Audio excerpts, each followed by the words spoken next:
Il y a longtemps, très longtemps, un vieux cultivateur voulut savoir ce que feraient ses enfants de leur vie. Il s'inquiétait pour leur avenir. Un soir, il les réunit et leur demanda quel était leur projet. L'aîné déclara, « Je continuerai à cultiver la terre, je veux faire le même métier que toi. Je veux nourrir la population et sauvegarder la nature. » Le père, enchanté, lui offrit des chants et fit des prières pour la réussite de son entreprise. Le cadet dit à son père, « Je veux faire du commerce et voyager à travers le monde. J'aime le contact avec les gens et j'ai envie d'apprendre d'autres langues, de découvrir des cultures et des civilisations différentes. » Le vieux cultivateur, comblé, lui donna un cheval, bénit son fils et le conseilla longuement. Le Benjamin, à la surprise générale déclara, « Moi, je vais mentir tout le temps pour exploiter la crédulité de ceux qui me feront confiance. » Étonné par de tels propos, le cultivateur demanda par 3 fois à son fils ce qu'il ferait plus tard. À chaque fois, le fils lui répondit, « Je mentirai pour vivre et m'enrichir. » Découragé, le père ne réussit pas à le faire changer d'avis. Le cultivateur et le commerçant réussirent leur vie. L'un devint un vaillant cultivateur et l'autre un commerçant avisé. Quant au Benjamin, malgré les conseils de ses frères, il quitta le pays et s'entêta dans son choix. Il acheta un petit tambour d'aisselle et se rendit dans une ville en deuil. Il fut hébergé par une vieille femme. Remarquant l'instrument, elle lui expliqua qu'il ne fallait pas en jouer car l'héritier du roi venait de mourir. Elle ajouta, « Le souverain est prêt à donner beaucoup d'or et de pierres précieuses à qui lui rendra son fils. Toutes les fêtes et réjouissances sont désormais interdites tant que le prince restera au pays des morts. Voilà pourquoi la ville est si triste. » Le menteur s'esclaffa et dit à haute voix à la femme, « Peux-tu confirmer la promesse du roi ?» Les voisins, alertés par ces éclats de rire, se précipitèrent chez la vieille femme. Elle répéta ces paroles. Toute l'assistance approuva et confirma ses dires. Resté seul avec la vieille femme, le menteur l'interrogea longuement sur la famille royale. Puis il déclara, « Madame, allez dire au roi que votre hôte peut ressusciter son fils. Qu'il prépare les cadeaux promis et qu'il fixe le jour où je réaliserai le miracle. » La vieille femme prit le chemin du palais royal. Elle n'en croyait pas ses oreilles. En courant comme une jeune fille, elle franchit la porte du palais sans que les gardes puissent l'arrêter et fit irruption dans la chambre du roi, fort surpris de cette intrusion. La vieille femme lui annonça, « Roi, tu peux sécher tes larmes. Je ne suis ni folle ni mythomane. Je loge un étranger qui se dit capable de ramener le prince à la vie. » Aussitôt, le roi réunit la cour et ordonna au chef des guerriers d'aller chercher l'étranger. Une fois au palais, l'étranger déclara qu'une belle cérémonie devrait avoir lieu au cimetière pour la réalisation du miracle. Le jour venu, le roi, la cour et toute la population se rendirent au cimetière. On lui désigna la tombe du prince. Le menteur se mit à psalmodier des paroles incompréhensibles et à agiter une queue de buffle. Subitement, il demanda au roi, « Connais-tu Koli, Yoro, Guédel et Djadji » ?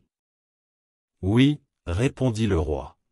« Je les connais. » Alors, le menteur lui confia, « Je réaliserai 5 miracles au lieu d'un seul. Le prince ne veut revenir au monde des vivants que s'il est accompagné de son grand-père Koli et de ses oncles Yoro, Guédel et Djadji. » Le roi réfléchit un instant et parla discrètement à son conseiller principal. Puis il demanda à la foule de se disperser.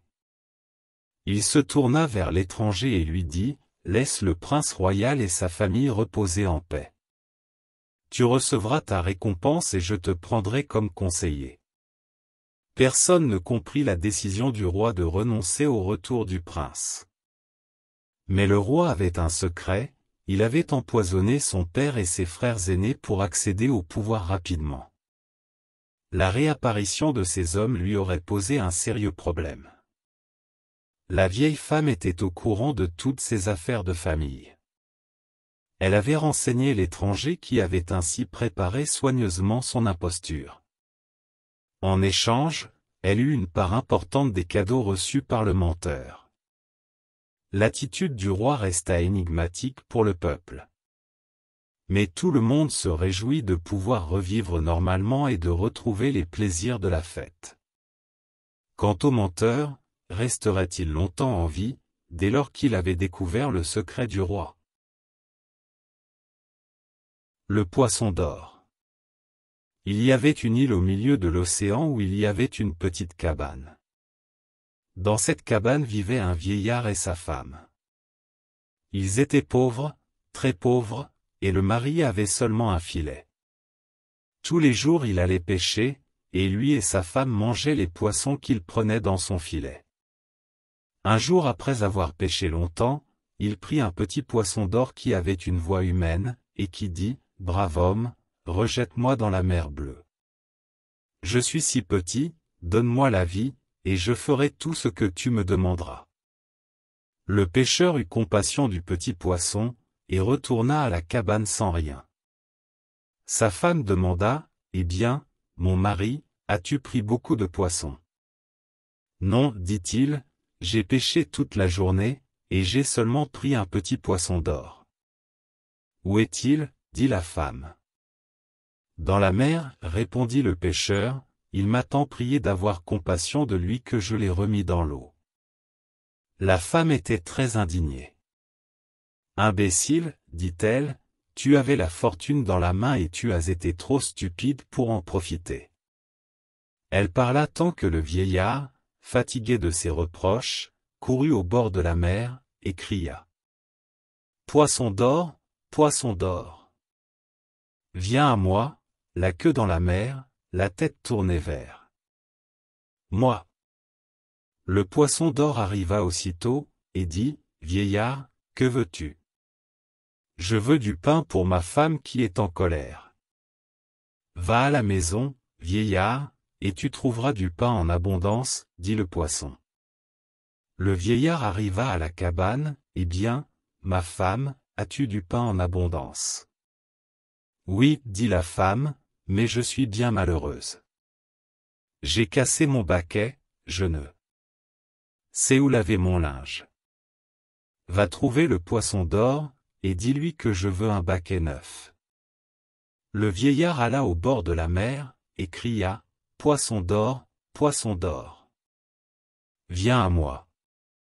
La queue dans la mer, la tête tournée vers moi. » Le poisson d'or arriva en disant, « Vieillard, que veux-tu? » Un baquet neuf pour ma femme, qui n'est pas contente parce qu'elle ne peut pas laver son linge.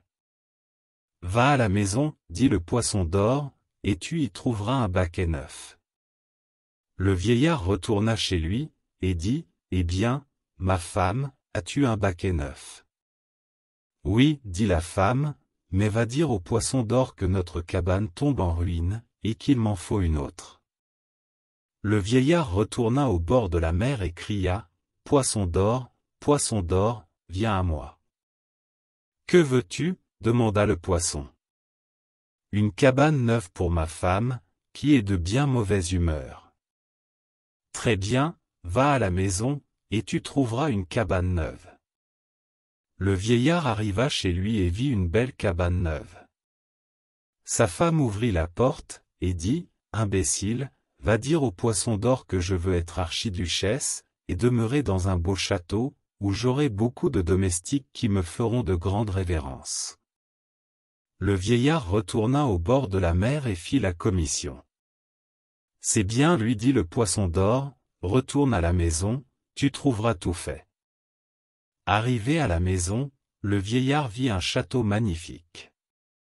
Sa femme, vêtue d'or et d'argent, était assise sur un trône et donnait ses ordres à une foule de domestiques. Quand elle aperçut le vieillard, elle dit: Qui est ce vieillard-là, ce mendiant? Et elle commanda qu'on le mît à la porte.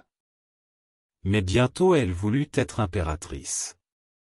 Elle fit donc venir le vieillard et lui dit d'aller trouver le poisson d'or et de lui dire: Ma femme ne veut plus être archiduchesse, elle veut être impératrice.